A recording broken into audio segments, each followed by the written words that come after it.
Leave it on.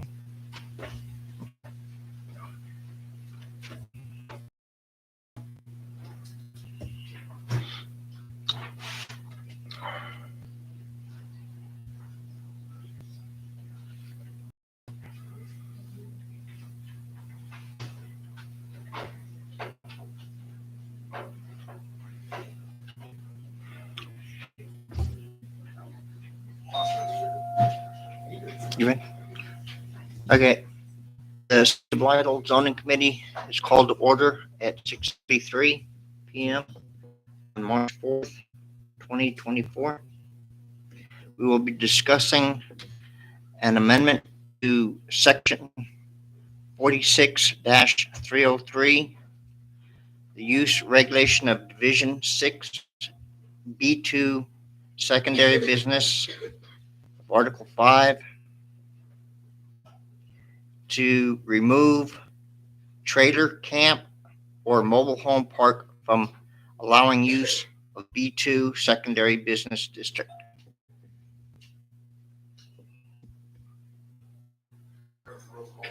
Oh, okay.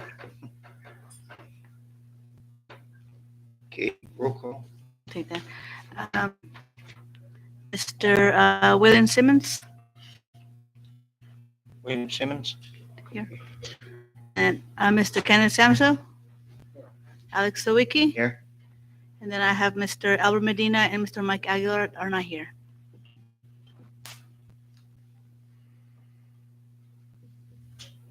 Okay, considering the approval of the minutes. Right here. Approval, Also move. right here, second. Minutes are approved. You got a vote. You got a motion and a second. You got a motion and a second. All in favor? All in favor? All those opposed? Passes.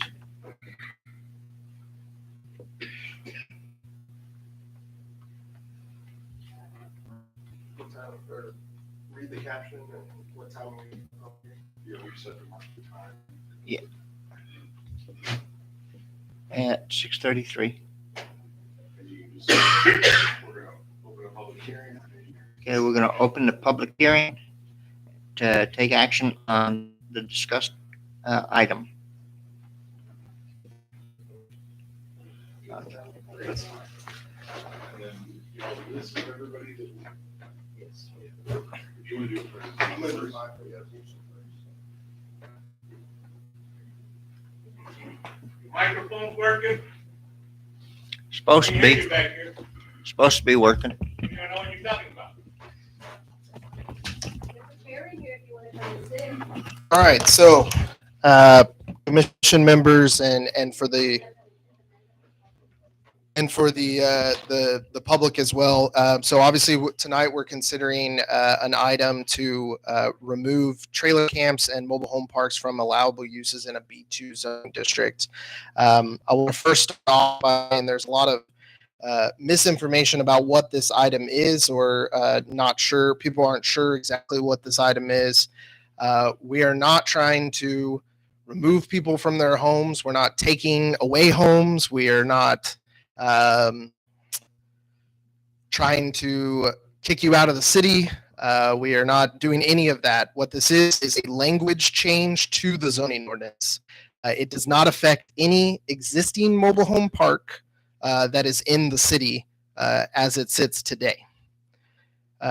What this is when in 2008, the city of Lido decided to adopt a R3 zoning district. And what that is specifically for manufactured home district or manufactured homes and manufactured home parks.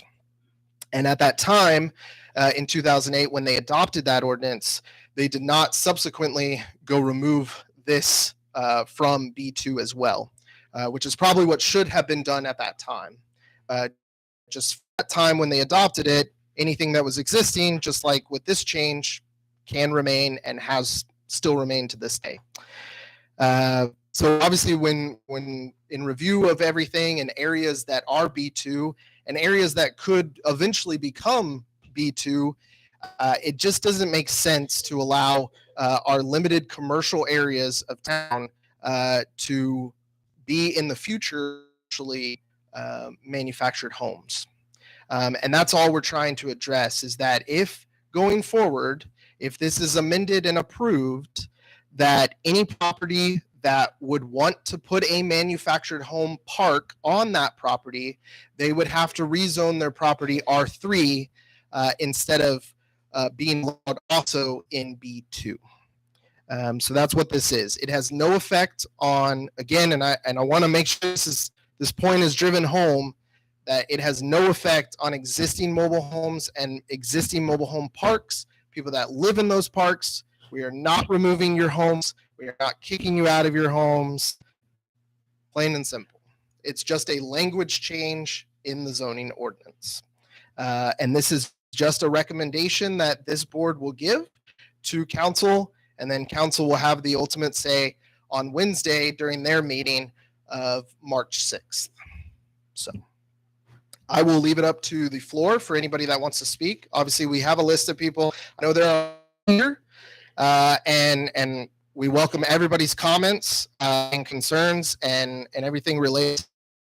But if you didn't get a chance to sign in because there's so many and people are out in the lobby, we'll work through the list, and I think then we'll have an opportunity for anybody else that would like to speak that didn't get a chance to speak, be able to do so as well.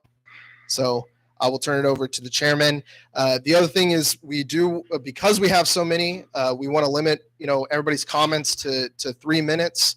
And so we will have a timer as well, just, to kind of keep things moving throughout the meeting. So.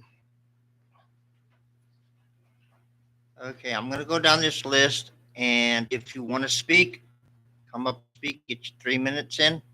If you don't want to speak, just let us know. First one is Diana. Contreras. Okay, Hi, I just want to know why I never received this notice. It was apparently sent to all the homeowners in the area, and I never was notified. I'm a homeowner.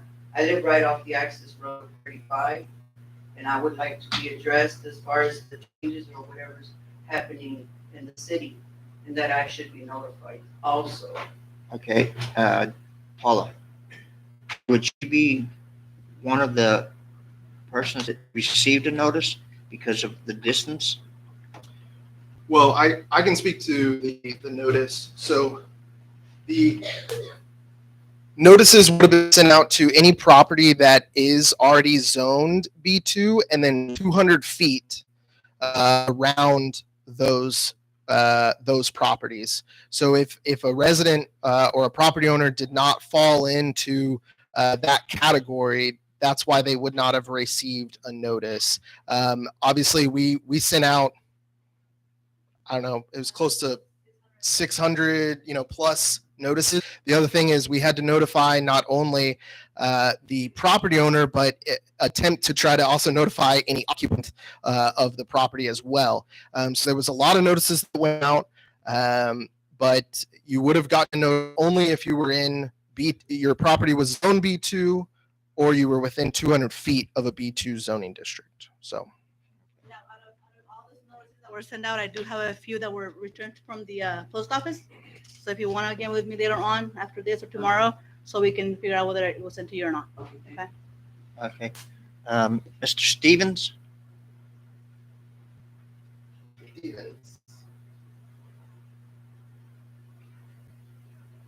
I guess it's Esperanza Stevens. Okay. We hear you back here. I just need to find out see what was going on. I need to know, because I've been there for a long time, and I would hate to move to, been there for 15 years. And I just wanted to find out what's going on. Nobody will be moving unless Mr. Harris says you have to. That's not what we're trying to do here. Okay. Ken Collins, So, I actually, if you can aggregate my time, there's two people that are going to yield me their 3 minutes for a total of 9 minutes. Start it and stop it? Okay. All right. Well, thank you very much, Mr. Simmons. Good to see you. So my name is Kevin Collins. I'm here to speak on this issue. In the end, I'm going to ask this commission to not take action tonight, and for the reasons that I'm going to describe. I certainly understand the B2 zoning change. I think ultimately it may be a good change for the city, especially with the remarks about not affecting any current, homeowners or occupants in B2 areas. But the reason I want you to pause and not take action tonight, there are several reasons actually. The first reason is, and I know the city's council's here, but your meeting was properly noticed, and obviously we're all here. The city's meeting had a slight defect in its notice, and there may be a challenge to the city's ability to take action on your recommendation on Wednesday because the notice has a defect in it. Now, there are arguments both for and against that in the Attorney General opinions, whether it's a de minimis or not. But when the city calls a special meeting and causes constituents to have confusion, and they don't have as much time to respond and prepare for a special meeting, that may end up violating Texas law, and the city may not be able to take action on your recommendation on Wednesday anyway. But beyond that, I want to make sure that the members of this commission sort of properly satisfy their duty as commission members. Under Texas state, local government code, they have a duty to make sure that you're fully informed of the facts. And the thing that I'm most concerned about is that there are parcels that are on the west side of Benton City Road. And there's concern in my mind, and certainly many other landowners' minds, about when those parcels were originally rezoned from R1 to B2. And as far as I can tell, I've asked Mr. Meadows to research this for me 3 days ago. They're in the process of doing it. They haven't made an official response, but there seems to be, it may be the case that none of the contiguous landowners provided notice of that change from from R1 to B2. And so now we're talking citywide, which again, I understand and I think is fine. But what I want to make sure is the proposed project, those two parcels, doesn't get sort of grandfathered in this process because it's, quote, an existing mobile home park, or maybe a little less specific, an existing mobile home project. There's a lot of argument about why, they really don't have the right to do that. And in some of the facts, it's in my mind, the one I'm most concerned about is parcel 12762, but I think the other parcels 12763. My grandmother sold those parcels to George Harris, so I know a little bit about the circumstances, and they certainly, whether I have to go back and look at the grant language to determine whether or not it was actually in the granting language, but there certainly was an understanding that there wouldn't be mobile home park on those two parcels, and it stayed that way for over a decade until my dad died, and George Harris came to the funeral to make sure he was dead. And now we've got this, right? It's an interesting coincidence from my perspective. So, have you investigated this? Do you know what the history of those two parcels are and whether or not they were properly noticed when they were changed from R1 to B2, probably circa 2012 or 2013? My understanding is they weren't.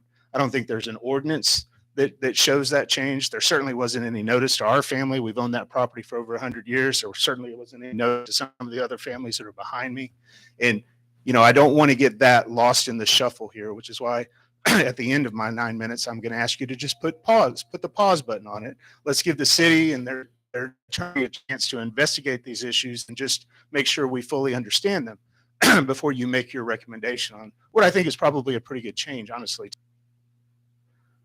If you feel like you have to move forward, which nothing forces you to move forward. You're the Planning and Zoning Commission. You have a duty to investigate. You have a duty to make a recommendation to the council when it's appropriate to make that recommendation. And if there's more information than you need, you can personally take that time to do that.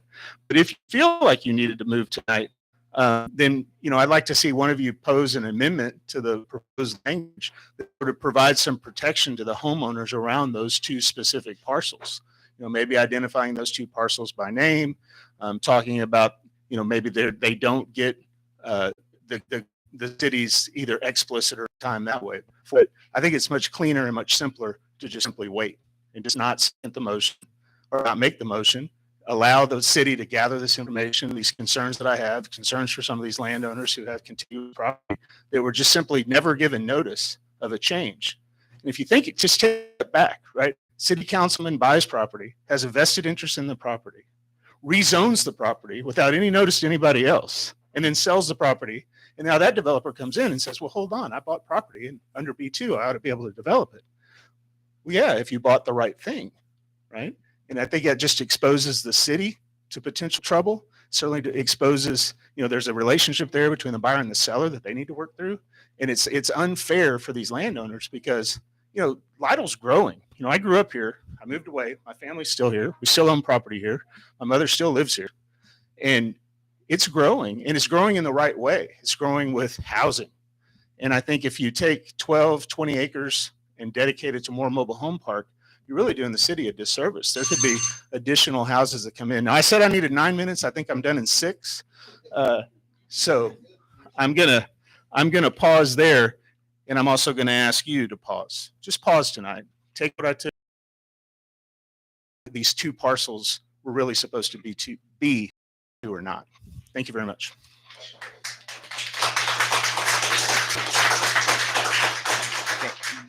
Gay Collins?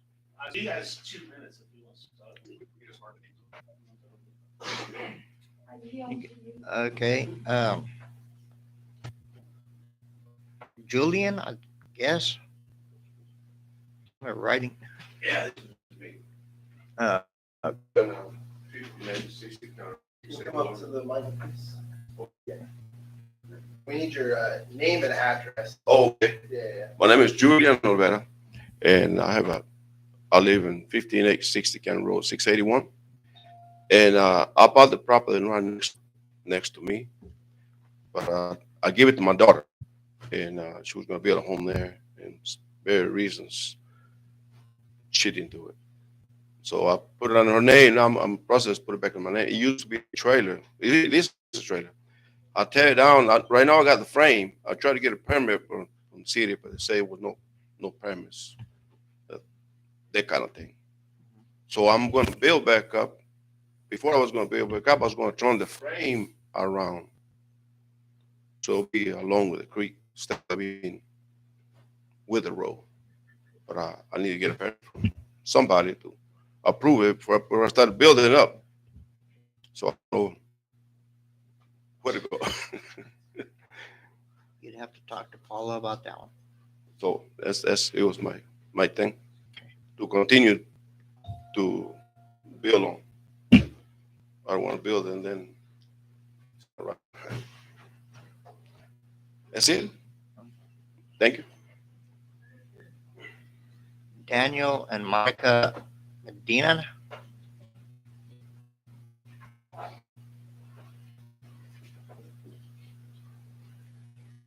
Good evening. So I just wanted, Daniel Medina, 19662.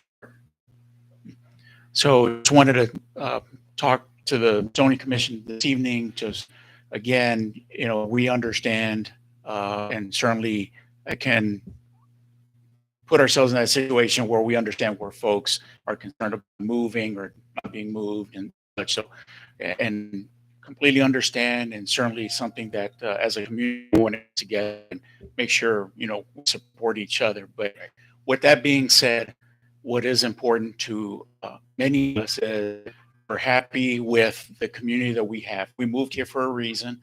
We're happy with the folks that we live around with, work with, but more importantly, the property that we bought. We made an investment into the community. We brought our family here.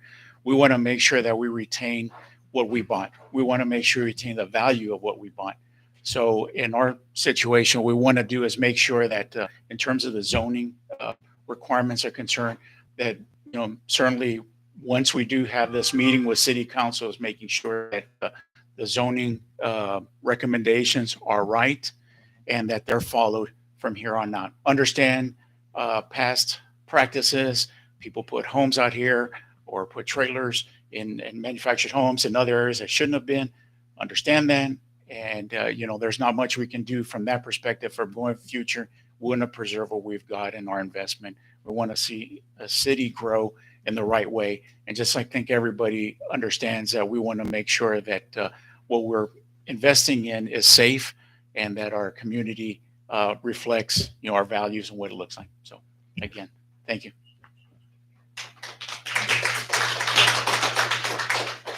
Daniel and Ruth Rodriguez.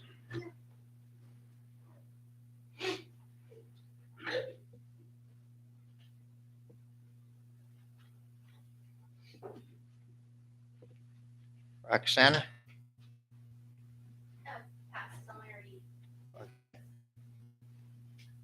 Chelsea McDonald. Huh? Hi, I'm Tammy McDonald. I live on 19729 Martin Street. I just want to come again and say that I am for this. I feel like we need to protect our community and protect our character in our town of the way that it is. We all invested in this place. I'm a teacher here, been here for a long time. I'm concerned about the infrastructure and of course the schools. We're overloaded right now. To put more on that is a service for our whole community. I also feel that we weren't heard last time. I know the meeting was short. I feel like that there was no second meeting when the last time they had the zoning committee.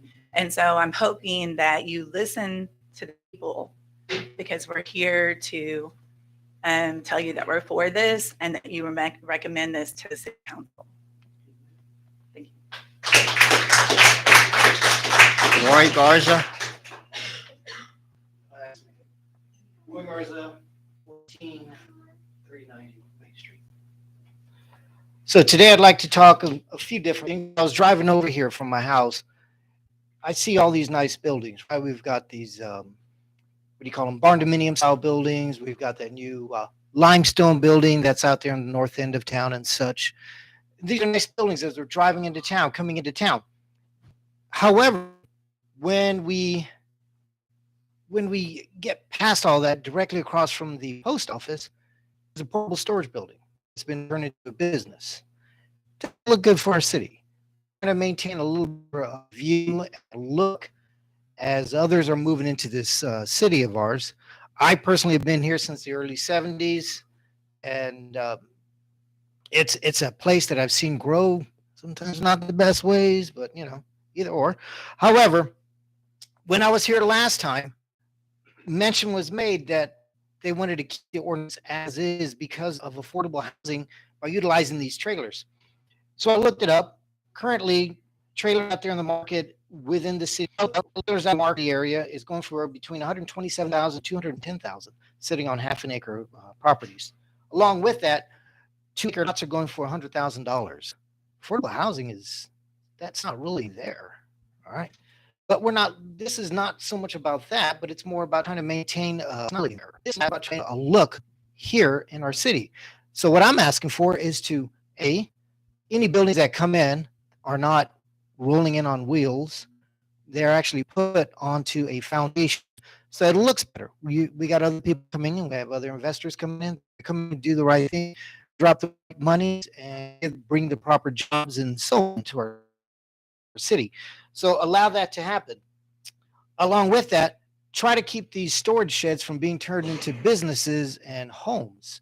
If you look on the north end of town over there, up past the old cabinet shop, we've got a bar sitting right at the top. The first thing people see when they drive into our city coming in from San Antonio is a bar.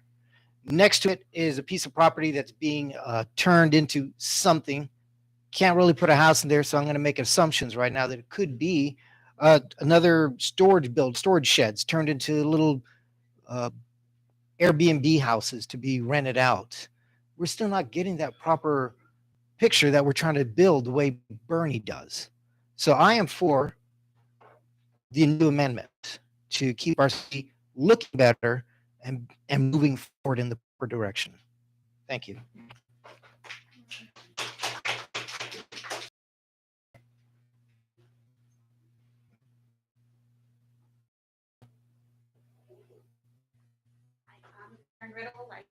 1334 Somerset Road, Lytle, Texas. I'm here to say I'm for taking that out of the B12 because we don't have much business marked here anyway. And if we let trailer homes fill up, then there's nothing to bring people out here to work to even take care of the houses they're trying to come in right now.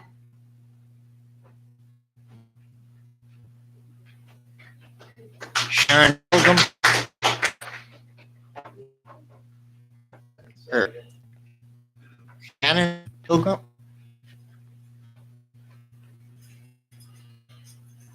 My name is Sharon Pilgrim. I live at 15015 Gate Street. One of the things I'm a little confused about is the gentleman got up here and was talking about how the letter and the information and it was a little discombobulated. But what I don't understand is why you didn't state in the letter what it was all about, so we wouldn't have had to show up. The letter I got was so vague, I had to show up just to find out what was going on. So if you really wanted to give us information and not have that information floating around your city, because trust me, I have talked to anybody and everybody in Lytle about this because I didn't think they knew about it. And I was going off of my false information because that's what I got from y'all. I got nothing from y'all, so that was left to us to come up with it. Why didn't you just say, we're not trying to take your home? We're not. What I got instead was a letter that said, if you don't comply, you're going to be charged $2,000 a day. That sounds intimidating. It sounds like a threat. So what is this $2,000 a day? And if it doesn't pertain to us, why did you even put it in there?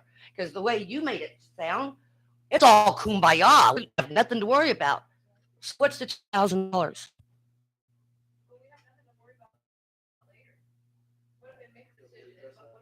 Yeah, please. I want to make sure it's appropriate at this time. But if it doesn't cut into my time. Or my right.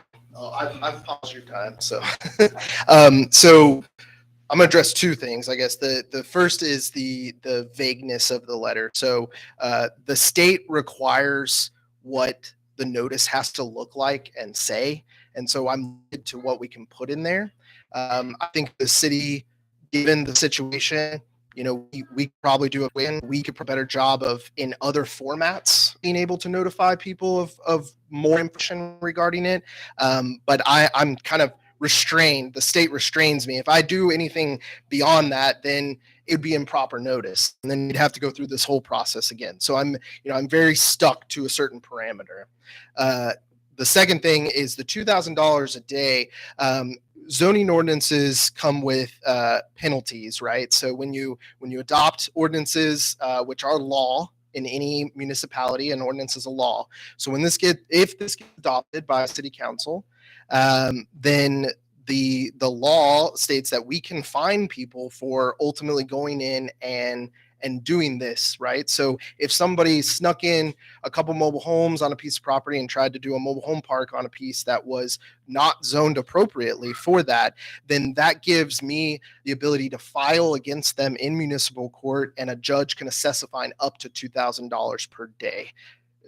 I would just add part of that is the reason that's included in the letter is just part of notice. You can, if you want to hit somebody with a ticket for $2,000 because they illegally put up a mobile home after this law is passed, that they needed to have received notice That we have the ability to do that. So, I just have one yeah. question. Sure. Well, come on and we'll start. If that's true, then what you're saying is you have a form letter because you can't add to it and you cannot take away from it. Is that basically what you're saying? This is a form letter that you send out, you just plugged in the dates? Yeah, so I mean, the caption, like, you know, that can change, right? If we're not addressing this specific item, if it was addressing, let's say, we're removing, you can't have a bowling alley in, you know, whatever, that can change, right? But as far as here's the dates of the hearing, this is what the hearing's about, you know, that language, the bowling actually was something that the state came up last year and made us add to notices, which I think part of that is what is so scary about the notice. You get that notice and it says, you may not be able to use your property the way you, and the problem is the state literally said I had to put it in bold and in 14-point font. So. Okay. The other question that I have, and I believe you have addressed it, but I'm not sure what properties we're talking about. I know that the Lytle Mobile Home Park also owns property across the street, and it's already plumbed for mobile homes. Hasn't been set up, but it's ready to go with pads and stuff. I believe there's 70 plus sites, and they're going to open that as a phase 2 down the road. Are we talking about the same property? Okay. Okay. Then I'm not going to go any further with, because you already addressed it. I just wasn't sure with the terminology. And just for the record, as of 5 o'clock today, there were 20 plus mobile home residents that had not received the letter. I was sitting in the office at that time. Delia, the office manager, sent out a blast this afternoon about 1 o'clock saying if anyone did not get the letter, let us know. And they've been calling all afternoon. So just so you know, this isn't just a bunch of people that were actually. So I just wanted to let you know. And we did say, I mean, as Out of 170 people. we indicated, there were a lot that actually came back to us. Right. I just wanted to make sure that everyone here knew that there were a lot of people in the park that did not get it. The other thing is going forward, I'm not very familiar with the BRs and what to know. Are we considered commercial or are we considered residential where we're at right now? I'm in the mobile home park. It's considered B2. So it is secondary business district is what it's called. Okay. You can make that what it's worth. So we're at. Whatever you want to name that, but Okay. And this is just a question for the future so we don't get caught with our pants down again. Under this zoning, let's say a Chili's comes in and they want to purchase the mobile home park because it's zoned. Is that a commercial zoning? Can they come in and court our owners for that frontage sure. because it's already zoned? As it sits today, now at any other point, if somebody if the owner rezoned the property. No, I'm talking about- something else, but as it sits today, it is B2, and if a commercial venture came in and wanted to buy a piece of the property or buy the property, and they worked with the owners, they wouldn't be working with the city. Right. They'd be working with the owners. If they wanted to do that, sure. Okay, you said as of right now. I'm asking once this zoning change goes through. With the owner, do that. Okay, I'm through. Yes, it can change the map, so it would still be B2. The reason I say right now is I can't predict the future of like anybody coming in and wanting to rezone that to something else. So, Okay. but yes, for now until that were to happen, yes, it So no other zoning need to take place if someone wanted to come in and buy the park. that's correct. Okay, that's all I had. Thank you. Virginia Ferguson. Would need to take place with the park. Thank you. She actually talked about exactly what I wanted to talk about, but can you show everybody what the zones are? Yeah, I So can. everybody can know where the area is. Sure. And actually, I can put it up on the screen as well for any of those. You want to do that? I know that. Go to.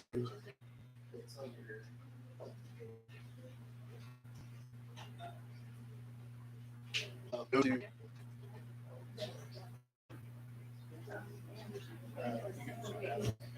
Okay.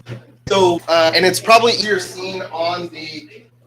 So easy. It's probably easier seen on the actual screen, but everything in yellow on this map, on the map is residential, is R1. Okay. There's a little bit of a in some areas. They're real small. Those are R2, and what that is duplexes and like townhomes. And then you have R3, which is not currently shown on the map, is an allowable zoning district, with townhomes, but which is what we've talked about tonight for manufactured homes. And then you have B1, which I think there's like one B1 here at the corner of 35. And that's just a primary and then business district. So it's just another commercial zoning district. B2, which is your probably B2 B2 and B3 are your largest zoning districts. So you have District 2, B2 out here, kind of on the north of Coal Mine. You have B2 right here, the city park, and some areas over here. Up on Main Street and 132 here. And then all of kind of the left side of McDonald there as well. It's on B2. And then, of course, along I-35, there's a lot of B2 as well. And then out, this is one of the proposed subdivisions going in. And so on the frontage of and this proposed is going for that subdivision. There's also B2 out there as well. And then B3 is the kind of other red that's scattered that I didn't discuss. So, and then the only other zoning district that is also not on here is industrial. You have that as an adopted zoning district as well. So, but it's not shown anywhere on the map. So. What is B2 secondary business district? Does that mean it's all business, or it could be a mix of business and homes? Like, what is? Yeah. So the way, and I can, we're probably telling too far. I don't know what. And no, you're good. You shut me down when we're good. Okay. Yeah. So it is primarily commercial uses. However, what I will say is the city of Lytle, for whatever reason, has this a very old school way in their ordinance of basically what I call a waterfall effect. So beginning of it, it says any permitted uses is in B2 and then these 10 to 15 uses. So then theoretically, you go back to B2, you can have everything in B2 as well as B3 and B3. If you read B2, it says everything in R2 and B1, and so it just has this like waterfall effect. So technically, a residence can go anywhere on the map, according to our zoning district, because R1 is kind of like the supreme single family zoning district. So the way the zoning ordinance is written, it has that kind of waterfall, tier effect where, almost like a subfolder, like you can have this and then this and then this as well. Hopefully that makes sense. But if you look at all the just normal uses of B2, you can have it is just commercial. Do you have it up? Yeah. Yeah, they're all commercial. It's like you said, it's like a. Yeah. So are you talking about the land that's right in back of that? They do their right off of Short Road? That into that, because my daughter just bought a house, a trailer home, right there on Short Street. So is she grandmother, because she's not at the local home? Yeah. But she has one little. Yeah. So any parcel, just one single lot in the city that has a mobile home on it, this has nothing to do with that. I understand. What this is it's specifically for mobile home parks. So we're talking like a property. Yeah. Okay. So if it's a part of the existing park, then it is grandfathered in and has this change has no bearing on that particular piece of parcel or property. So that being said, what she just said, since we're grandfathered in. Yeah. We're not gonna be asked to move, we're not gonna be No. asked to pay unless Dahlia sells it. Earlier y'all said Mr. Harris, but. he doesn't own it anymore. Yeah. So if Dahlia sells it. Yeah. Then we're gonna have to think about. Yeah. If somebody comes in and they get approached by somebody and they say, hey, we want to buy your property and this is what we're looking to do, that's on them. That has nothing to do. Look at this map and you go, we have some areas in the city that are fairly large parcels. And if we were to have that as those that are already B2 that are large parcels, or if somebody came in and said, I want to rezone that to B2 and this were to remain what it is, then they go in and by right and put a mobile home park. And that may or may not make sense, right? So that's what we're trying to change is that, hey, if you're wanting to do a mobile home park, you're going to have to rezone it to R3, which is the way it was intended when they first adopted the R3 zoning district. And then that way we're protecting those commercial parts for the commercial parts. So, but anything that's already on the map, that's already existing, that's already there, you're allowed to remain. And I am not kicking you out of your home. We want you as residents. Yeah, 100%, 100%. And unfortunately, my hand was tied with the letter, you know, and I apologize for that, but Behind Railroad Street and Short Street, Mhm. where she wants to add more houses, Mhm. that's where y'all are trying to say, no, you're not gonna be able to do that, or else you're gonna get charged. yeah, so there is some, and I don't want to go into specific details on that one because it's kind of, there's a lot in the unknowns, right, with that one. And I think there's already been talk of that tonight.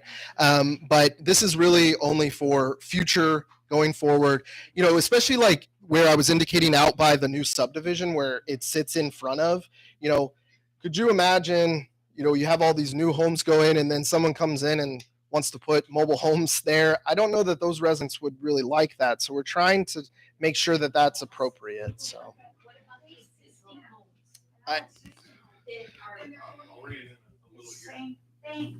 Yeah, for a couple things. One, if you can address comments to the Yeah. to the board, and then if they want you to answer, they're welcome. Yeah. 2 minutes. Actually, I have 2 minutes before. Collins, I just want to make one thing clear tonight in the record, and I know one property. I'm not sure. Have your 2 minutes. Okay, I just want to recognize this. I'm not sure if I know the other one, but in the record, if you can make clear, no matter what you do tonight, and I hope you tabled it, but you will make clear R12762, I believe R12763 are not, but if you hear that, not existing mobile home projects. They're not, and I'm not, right? Because if you, I don't want the developer to come back and say, well, the planning and zoning, Mr. Meadows said if it was existing mobile home park, it counts. And I don't want to come in and use grayness of that statement to suggest that this project they have out there on is the state on property that should have never been zoned B2, at least unlawfully zoned B2, right? I don't want them to come back and say, oh, well, you talked about in the planning and zoning commission meeting, that's an existing mobile home project. So With them, if lots it's R12762, and if we can pause my time and get the correct number, it's this one. This is 1762, whatever that is. 1281. Am I right on that? Yeah. What is it? Second one? The second one is R. Mr. Meadows. R12810. Okay. Kevin, is the property that you were talking about It is. next to the Collins Yes, station? that's the original Collins Homes. You said that that one was not. The original Collins. My grandmother sold it to Mr. Harris. And yet that, My grandmother's right before she died, and there does not appear to be any official action in changing those properties from R1, their original designation, to that's what it was, B2. R1. It was, because it was all one big homestead. So you're talking about the pink area, the two pink areas. We're probably going to have to be done with your time there. This and this, these two right here. And a lot of the families out here live all through here. So these two properties affect all these property owners. This little cul-de-sac is houses, right? They're building houses there. They don't want 300 mobile homes behind them. Right, but it's these two properties. We still own this. So it's these two. Okay. I just want to make the record clear that those are not existing mobile home projects. Well, that was excuse me, that was the concern I had all along, was the fact that I wanted, and I asked the questions before, was this a B2 or, excuse me, that's for this R1 properties? It was originally And R1. we were told at the last meeting by Mr. Harris that these were zoned as mobile park. And I said, I haven't seen any records that these were zoned that show that. Also, I said, that property never came before this zoning commission when this was changed. I said, and I asked them why. And I never Exactly. got an answer to that. Okay, I've been here for almost 14 years. And we never got anything from George Harris. Never got I've been from, I agree with you. So after this public hearing is over, y'all are gonna get a chance to discuss amongst yourselves. If you have questions. Okay. But at the last meeting, they said that all of that property would be grandfathered. That's why I'm here, Well, Mr. It would be Simmons. grandfathered if they were R2, but not B2, as B. residential. Mr. Simmons, that's why I'm here. And The- it was originally Where- R1. When it was sold, it was R1. I haven't said here, Mr. Meadows, officially for proof that it was ever changed to B2. At this time, the city has not produced any proof. Some of you have been on this commission for long enough to remember things like this. Right, Mr. Simmons, you lived here a lot. You know the property. That's the reason I asked, and I knew it hadn't come by this board. And I said, "No."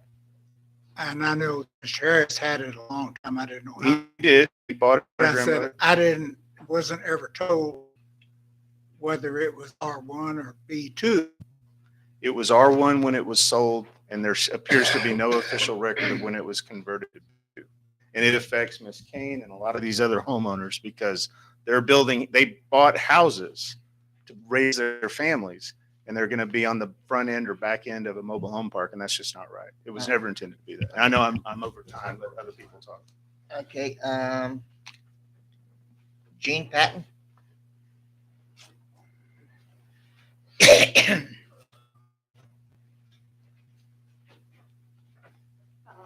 Jean Patton, 15055 Short Street. Okay, so as far as the trailers that they put in there, George started. And I don't know if he ever got it approved to even move that clapboard house that's across the street from us and stuff where his ex-wife used to live and stuff. So the thing is that and he keeps talking about it's affordable housing. Well, we went to the meeting that they had, I guess it was during the summer, and he's planning on charging $500 for each lot, plus you have to buy your mobile home. Well, by the time you buy your mobile home and pay $500 a month for rent, you can pretty much almost get settled into a home someplace. So it's not necessarily the big speech about it being affordable housing. It's a bunch of baloney. And the thing is that he doesn't always keep things up as pristine as he likes to think. Like had trash sitting in the front of that clapboard house now 5 days because the people moved out. I guess he came and got the trash that order for days. He keep the trash can, but the other stuff is sitting there because those people just set it out there, and it's been sitting there for 5 days. So the thing is that we moved there 40 years ago because we wanted to live in a small community. We've been living in San Antonio, and we came out here, and we have loved being out here. My daughter works for the school district, and so she's very involved with the school district, and she has told me that you start doing a mass production like that. Yeah, they said they were going to do property tax. I mean, if you start mass paying property taxes and stuff on them, but it takes a while for it to trickle down to the schools. And so you're talking anywhere from probably 2 to 5 years before the school district is actually going to see the full benefit of that tax money, because it has to go through all these different rigmaroles and stuff. So, and I can tell you right now, they're having to cut it. She told me they've had to lay people off. So that needs to be looked at. Thank you. Okay, Jennifer Wiley? Jennifer Wiley, over here on behalf of our mother-in-law, Lillian Wiley, on Diaz Street. So it's a property in coal mine. So I thought our property was R1, but with this letter, I don't know if ours is B2 or so it's coal mine. It's right there on the coin, like over 12 acres. I don't know if it's because there's adjacent property that is being affected here. So the bottom line is, with this letter and her 14 acres or whatever it is, I'm not sure what she's allowed to do in the future or not, if this gets passed. So the letter would have, again, to address that letter would have been sent to anybody that is in a B2 zoning district or 200 feet around that B2 zoning district. So is our property affected directly or not? You may not be a B2 currently, but anybody that is in district boundaries, again, we're trying to, going forward, if you rezone properties to put a mobile home park there, that would be in violation of this. if it was passed. So coal mine obviously sits here, so but you do have some shoot back here coal mine, and so that's probably why you would have gotten notification. You're probably within 200 Ours feet. is R1 right here, I guess. So you're 200 feet obviously of those, and that's why you got notification. You have to be back here. That's considered commercial back there? That's really bizarre. Just that's what the map shows. I didn't create the map. We're still R1. Yep. And that's Muniz, Sand. I can't even read that.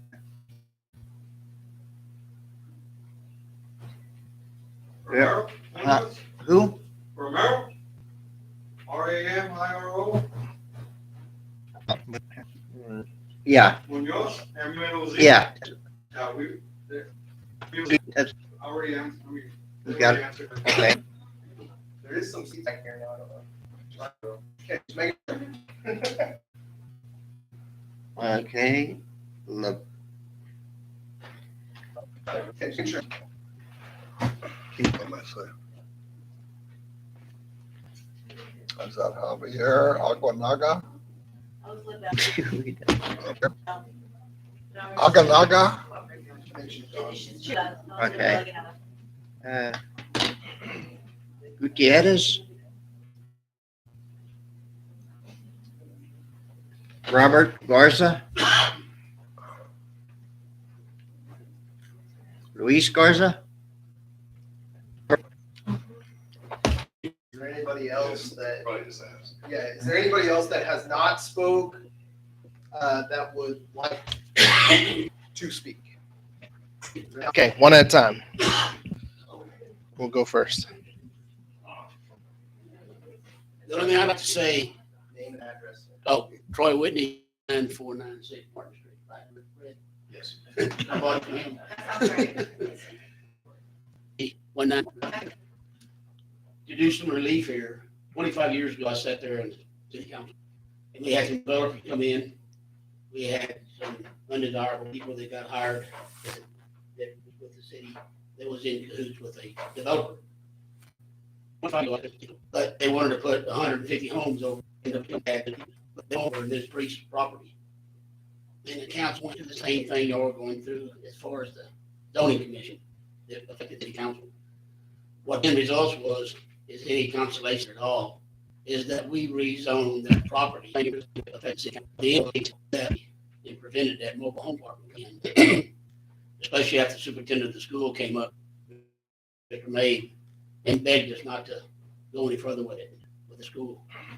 At that time, we had infrastructure problems and water, and we had our own problems. So I just want to let you know that, this may be a simple statement to a complete deal, but I'm saying that we went through we thought we were going to get sued over it because the person bought the property with that understanding, but was not right because of the people that were telling him in control here at the Hanks bought property city 25 years ago. So I'm letting you know that if you say consolation, I know y'all are on the zoning board. Now maybe should be talking to the city council about this, but we did the rezoning, which had to be through the zoning commission, and into that mobile home park again, and that's what we had to do. I just want to let you know I've been up there, and it's no fun. It pays real good though, but Yeah, right. yeah, I made more enemies in 2 years, and I made friends in 7. But I understand where y'all are at.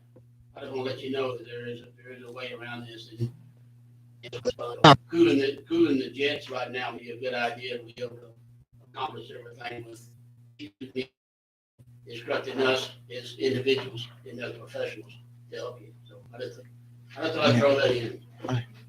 Appreciate that. Come in here.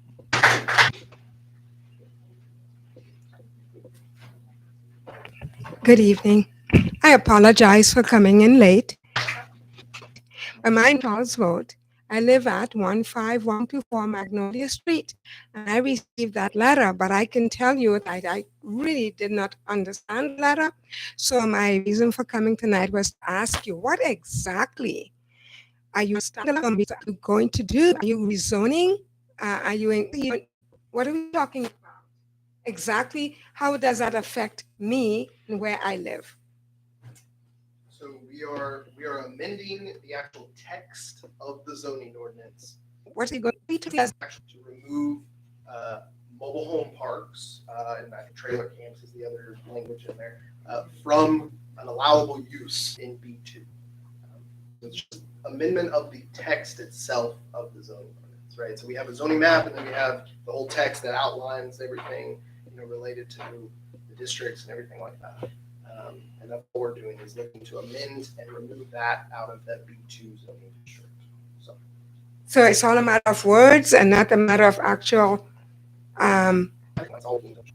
anything else. Like, for instance, I wouldn't have to, my property would not become commercial, do anything else first to become. And I would not be charged because that phrase there, $2,000, I certainly didn't understand how that affected me. That's only to That phrase, but again, in the event that we had to file on somebody for going in and putting a mobile home park, there are, they came in on a Saturday, started moving mobile homes in, and on a Monday I walked in and said, what the heck happened? And, we can file on that. That's the language that allows us to do that. So we're in B2? Where am I? Where do you- 15124 Magnolia Street. I don't know specifically your address. Oh, we probably should see it on the map. You said 15124 Magnolia Street. And I did receive that letter. So You're R1. I'm R1, which means the family. And how does that mean for me? Single family, So I don't have to do anything. a single family home is What does it mean for me? what is allowed there. Or I think the zoning ordinance technically says a park or playground, but traditionally that's your residential zone. That's my residential zone, so it would not be affected. Okay, well, that's all I need to know. Thank you very much. Anybody else?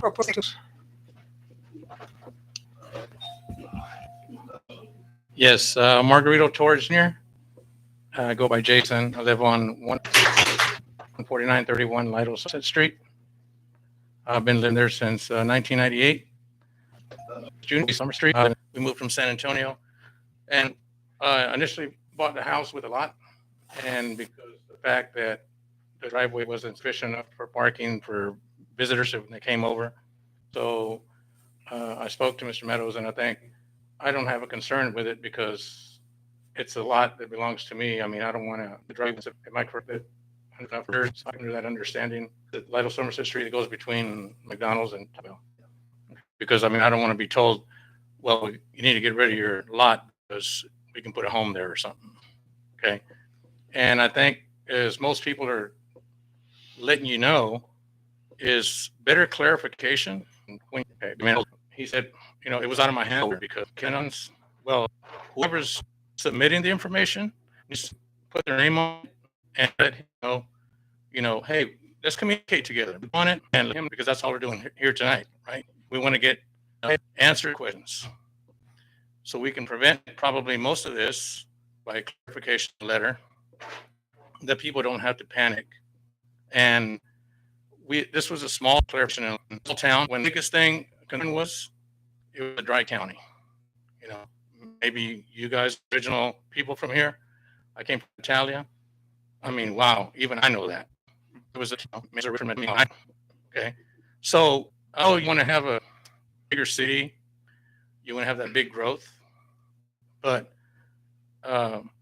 maybe the planning for sufficient supplies that we're going to have, the police officers, the water, the sewage, that was brought up before because, okay, well, even if we're talking about preventing another mobile home from establishing, are we going to be able to sustain it? Do we have the water to supply it? Because evidently, I think sometimes we run into issues about the water supply. We're going to establish that we have. So, as responsible board members, may a better coordination of agreement and research would be better for all of us. Because then we could say, you know what, no, we have board members that are willing to work together. Maybe and they can communicate to us the needs and the direction they're actually going. And simplicity is one of the best things. You know, my old boss that I used to have, he used to say, KISS, keep it simple, stupid. Okay, so everybody knows it, so let's practice it. That's it.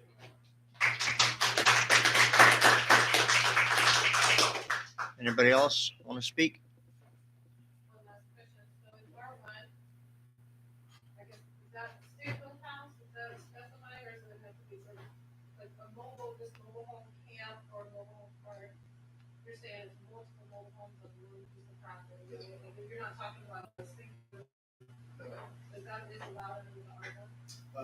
Actually, no, on R1, technically it's not, unless you get the mobile home commission to approve it. So that's a whole nother process. That's a whole nother discussion. Yeah. How many mobile homes are there? Where? In the old Harris part? I don't know. Do we know by chance? Give or take number of it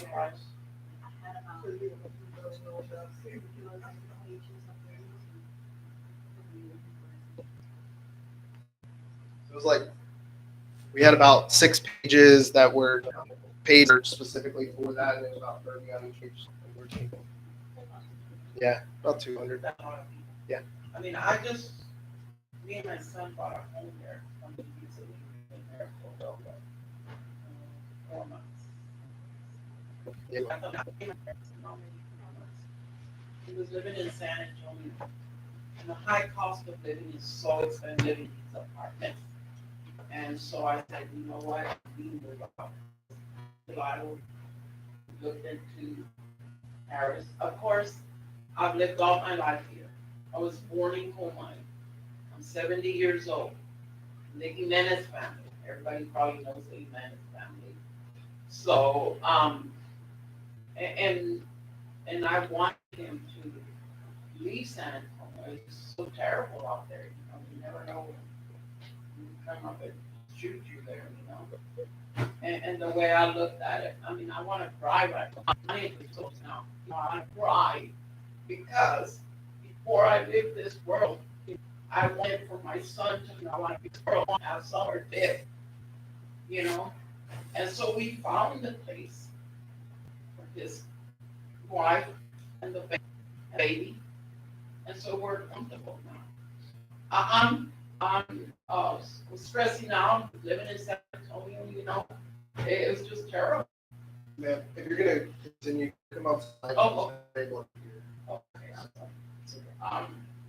Okay. But you know, I was he lived on my life, and all of a sudden, why are we doing this? I'm sure. Okay, sorry. I'm sure that Mr. Harris, wouldn't appreciate this. He wouldn't appreciate it because he was there for all these people. You know, am I correct or not? Right? He gave us homes here so people could come and live in a quiet town. He was always like a quiet little town. Like, what's his name said? Yeah, we were a dry county. I had to go to Natalia or Divine to go buy beer, which I wasn't a drinker then back, you know, and I'm still not a drinker. No. I mean, but yeah, you know, and I can finally, if I'm going to die, I can at least peacefully that I know if I'm going to die, let's go peacefully that I know that my son has a place to live. Has a place to live. Thank you. Thank you.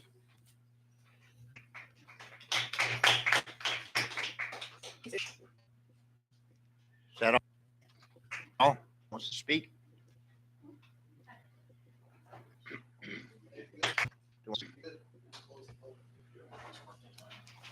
Okay, it's Public hearing is closed at 7:38.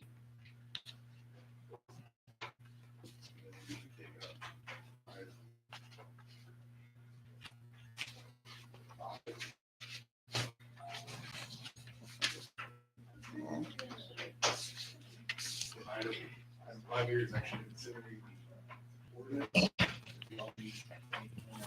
Pressure for me. Could we speak? Yes, y'all can discuss. Yes. Discuss the other questions. Yes.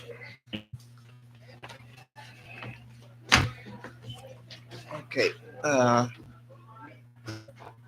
could we do private? Or, No, you'd have to have, Yeah, you all have the right to go into executive session, but it's, you have to sign to a specific exception.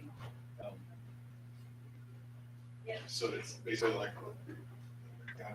the content of the discussion has to meet the criteria for that. The only one, basically, right in here would be consultation, which if y'all want legal advice, you know, give me facts, I can give advice on that. yeah, that'll be fine. Okay, that'll be fine. And if y'all want, just so you know, the public's aware, the discussion is limited to just the provision of legal advice. So once I advice from you, we give my do that. Can we make sure there's somewhere so that they don't? Sure. So y'all can, I'll go back just a little bit so you can hear. Y'all can go into executive session without it being on the agenda, but you've got to cite to a particular exception to the open meetings. One example is consultation with your attorney. You can do that in executive session, but it is limited to just giving me information that I need to give you legal advice and then receiving that advice from me. Outside of that, if you wanted to discuss beyond that, then we'll come back into open and y'all can have that discussion. And there's no limit. If y'all then thought of some legal question and wanted to go back in executive, you can do that. But once we're back there, it is limited to getting legal advice. Okay, that's fine. I have a question. Can they make a motion tonight or? they could, but they would have to do it in open session. Okay. Yes. Yeah, it wouldn't. Yeah, we can't take any action in executive. They'll have. Yes. Are you considering going into, Yes. well, one question you may ask is, if you made a decision to move forward with this or recommend it to council, what effect is it gonna have on the discussion that Mr. Collins had? Is it gonna, I can understand where you think what he's saying is gonna have an effect on what y'all are doing, but that's gonna be up to him. Well, that's what I want to talk to council about. Just, but the standards, I don't think, You take a motion, or since it's just three of you, if you just want to cite and be educated and Okay, 7:41, going to executive executive session. 551. Pretty much Session. Texas. 551. 557 551. 551 071. 071. Tax government consultation. Okay. well, No, we'll go back. Yeah. Hopefully You this guys shouldn't can- take long. We're gonna go. Yes.